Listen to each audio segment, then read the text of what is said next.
Monday evening ஒர்க்கெல்லாம் முடிச்சுட்டு evening போல் பாப்பாவுக்கு ட்ரெஸ் எடுக்கிறதுக்காக கிளம்பிட்டோம். பாப்பாவுக்கு நெக்ஸ்ட் வீக்கு மதுரையில் ஒரு கோவிலில் வேண்டுதல் இருக்குது. ஸோ அதுக்காக தான் ட்ரெஸ் எடுக்கிறதுக்காக வந்தோம்.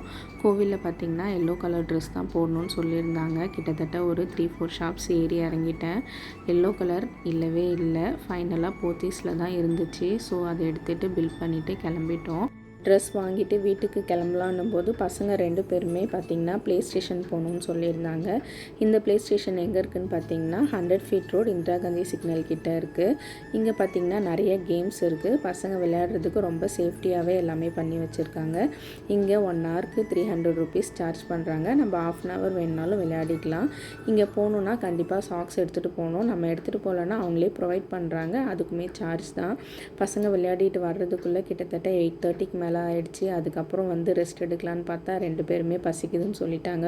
ஸோ கடகடன்னு இட்லி ஊற்றி வேர்க்கடலை சட்னி தான் ரெடி பண்ணியிருந்தேன். பசங்களுக்கு சம்மர் ஹாலிடேஸ் ஸ்டார்ட் ஆனதுலேருந்து சுத்தமாக ரெஸ்ட்டே இல்லாத மாதிரி இருக்குது. இந்த வீடியோ உங்களுக்கு பிடிச்சிருந்தா மறக்காமல் லைக் பண்ணி ஷேர் பண்ணுங்கள். நம்ம சேனலை இப்போ தான் ஃபஸ்ட் டைம் பார்க்குறீங்கன்னா மறக்காமல் சப்ஸ்கிரைப் பண்ணிக்கோங்க. நெக்ஸ்ட் வீடியோவில் பார்க்கலாம். அது வரைக்கும் பாய்.